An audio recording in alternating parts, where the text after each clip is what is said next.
Assalamualaikum ya. Ada dulu sini. Boleh stem macam ni. Okay, tak apa. Okay, hi, Assalamualaikum. Siapa yang sedang live, selamat bersekolah bagi anak-anak semua yang sekolah hari ni kan. Macam tu. Sekejap ya. Okay, siapa yang tengah live sekarang? So, jomlah borak-borak kita ya. Marilah kita berborak-borakkan.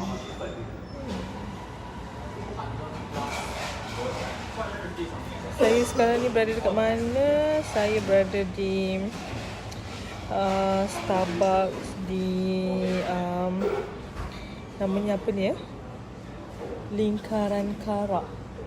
Lingkaran Karak. You tengah kerja ke?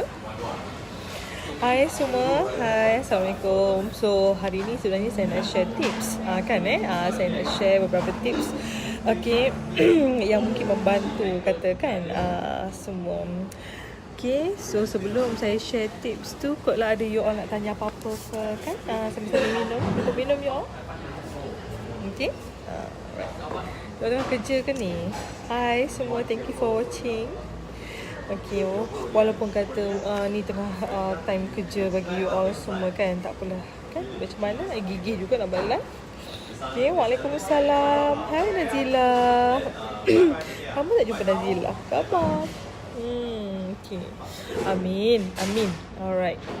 So saya nak share kan beberapa tips kata untuk kuatkan momentum kita dalam bisnes. Waalaikumsalam. Hai Siti Mariam.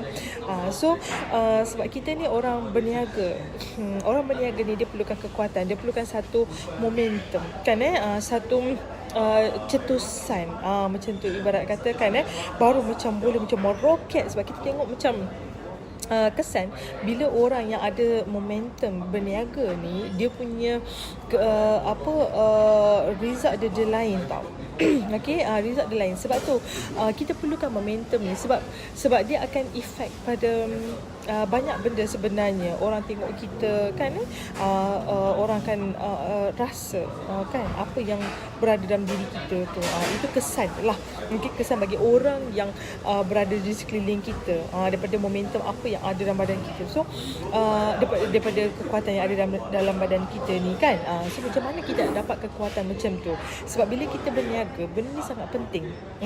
Kita berniaga, benda ni sangat-sangat penting. Ramai orang ada ilmu tapi orang tak ada kekuatan untuk berniaga, untuk pergi jauh kan ramai orang ada kemahuan untuk berniaga, ramai orang ada kemahuan untuk berubah, tetapi mereka tak boleh pergi jauh kan kenapa tak boleh pergi jauh? Kenapa tersekat? Kenapa tak dapat kan? Kenapa masih di takut yang sama? Kenapa masih macam tu?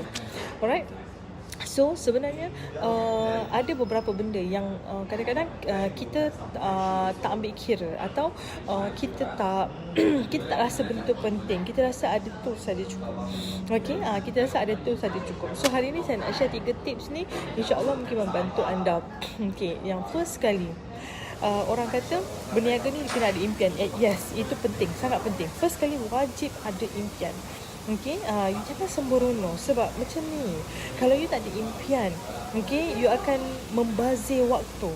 Serius cakap, you akan bazir waktu. You akan pergi buat benda yang sama, you akan stuck. Lepas tu you akan pergi tukar benda lain, then you stuck balik, then you cari benda lain, then you stuck. You tengok orang sana berniaga jual air, laju jual air, you pergi jual air, then you stuck. Sebab saya nak bagi tahu, dalam bisnes tidak ada kesempurnaan. Maksudnya tidak ada kesenangan yang begitu mudah, tidak ada eskalator pun untuk berjaya, dan tidak ada satu bisnes pun yang tidak ada dugaan. Semua bisnes sama. Semua bisnes tetap ada dugaan. Tak kisah kau you jual air ke, you jual keropok ke, you jual jajan ke, you jual plastik even. Tak katalah bisnes besar-besar jual kapal terbang ke, jual kapal selam ke, tak kisahlah yang tu. Yang itu pun sah dah kan bisnes yang kecil-kecilan pun sama, ada saja dugaan. Itu memang confirm. Memang macam tu. So mana ada bisnes yang tak ada dugaan? Semua ada dugaan, memang wajib. So macam mana kita nak overcome benda ni. Okay, nak overcome benda ni. Sebab tu orang berjaya kata kita kena kerap tengok impian, sebab kita ni sangat fragile. Kita ni mudah lupa, kita mudah down, sebab kita bukan dari keturunan orang yang berniaga. Kan mak ayah kita bukan orang yang berniaga mungkin. Okey, jadi kita tak dibentuk dengan satu kekuatan yang macam tak apa, boleh bangkit lagi berlari. Makin lagi jatuh semakin kita kuat lagi berlari. Kan makin jatuh itu makin petanda makin dekat kejayaan. Kita tak dapat benda tu di sekeliling kita. Okey, kita tak dapat benda tu, kata-kata tu. Okey, di sekeliling kita. Kebanyakan orang kat sekeliling kita akan cakap benda macam ni. Tu petanda jatuh, tu tanda tak jadi, tu tak boleh lah tu. Nampak tak? Tak boleh dah, itu petanda besar dah tu. Itu memang confirm lah. Tak boleh nak buat apa dah tu. Mu memang kena kekal miskin lah tu. Nampak tak? So kita tak boleh, takkan kita nak follow apa kepercayaan dia orang, betul tak? So kita memang nak berjaya. So macam mana cara dia? Sebab tu orang kata penting kita bila kita ada impian, kita list down kan.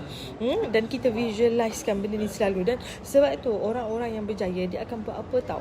Dia akan pergi tampal impian dia. Tak kisahlah kalau nak velfire, tampal velfire, nak rumah, gambar rumah, kan buat apa saja, yang penting kita kerap tengok impian. So bila kita macam nak jatuh, kita rasa macam down, kita rasa macam lost, kita rasa macam tak ada apa-apa, kita rasa macam tak ada semangat, kita tengok balik impian kita, bestnya kan. Dan cara tengok impian tu ada pula, kan ada cara pula, bukan main tengok macam tu tak jadi. So tengok, kita bayangkan bestnya tu rumah aku tu kan, kereta fire tu, ya Allah bestnya. Aku duduk dalam kereta tu, aku lah yang drive kereta tu, ya Allah bestnya. Feeling, okay, feeling, ya Allah bestnya buat fire balik kampung sebelum raya, ya Allah bestnya. Dia akan jadi ada satu energy insert, macam tu orang kata kan, macam ada satu semangat, satu kekuatan. Dia macam dia meresap masuk balik bila kita bercakap pada diri kita macam tu, sambil pandang kita punya impian dekat depan. Macam ni kita tengok impian kita, ya Allah bestnya, comelnya anak aku mandi kolam kan. Tengok rumah tu comelnya, anak aku mandi kolam, berlari anak dalam rumah yang besar tu, ya Allah bestnya kan. Bilik seorang satu, ya Allah bahagianya. Nampak tak? So kita bercakap dengan diri kita, kita bercakap dengan depan impian kita. Itu yang sebenarnya. So bila kita bercakap macam tu, dia automatik kita akan jadi macam ada satu semangat yang sedang meresap. Dia jadi lain. Sebab itulah yang akan menjadikan momentum start dah ke muncak dia.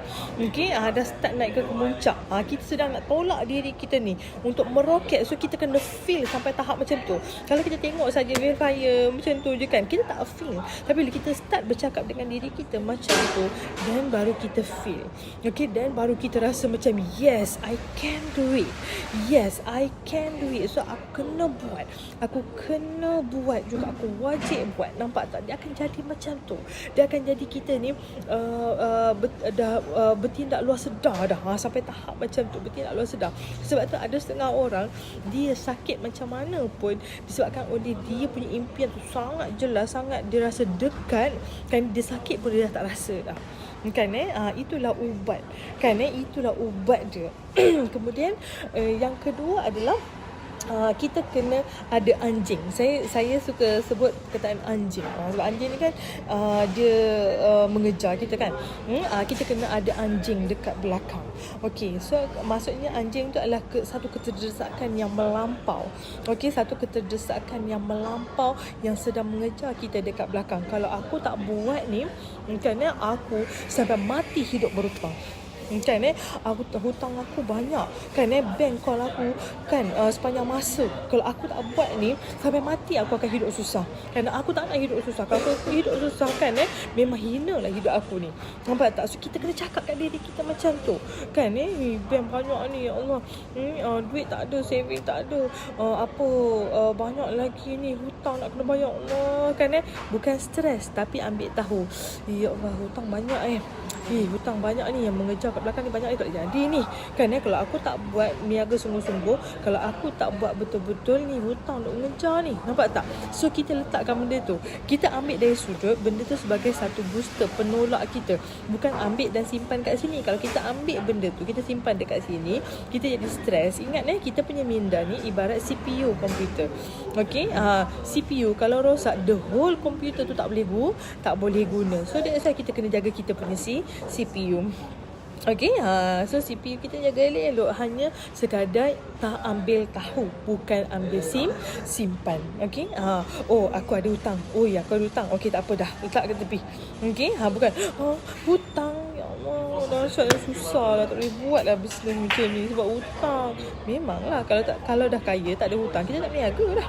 Kan kita memang tak berniaga sebab kerana hutang, kerana ada banyak komitmen, kerana terdesak, kerana impian melambat tak dapat, kerana itulah kita berniaga. Okay, so tu tips seterusnya, macam mana you all nak buat supaya you all dapat satu momentum dalam berniaga. Okay, so kena ingat dekat belakang kita ada hutang. Kalau lah aku tak buat bisnes ni, kalau aku tak buat bisnes, okay, hutang akan kejar aku sampai mati. Kalau aku tak buat bisnes ni, aku akan duduk kat flat dengan anak 4 orang yang semakin besar sampai mati, dan aku akan biarkan mereka terdedah aurat sesama mereka. Aku akan biarkan banyak masalah sosial berlaku dalam rumah ni. Kalau aku tak bertindak sekarang, tak beli rumah baru, lagi 1 tahun, okay, bermaksud aku sedang membiarkan masalah sosial berlega dalam rumah aku.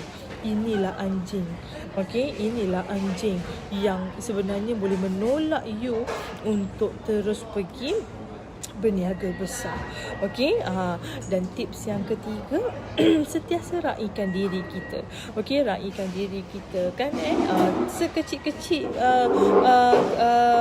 raikan benda yang kecil pun tak ada masalah kan. Dari sekecil-kecil benda kita raikan dia, tak kisahlah buat manicure ke kan, pergi spa katanya, pergi urut badan ke, shopping ke, beli tudung ke, tak kisah, you raikan diri. Okay, so bila kita dah seronok, Allah, dapat setiap kali dapat hasil bisnes, pergi beli. Setiap kali beli ni, tak kisahlah, tak semestinya mahal melampau, jangan over the budget. Okay, so setiap kali dapat hasil, so kita rewardkan diri kita, so kita rasa macam worth. Okay, kita rasa macam worth. Kita berniaga ada hasil, berniaga nampak hasil.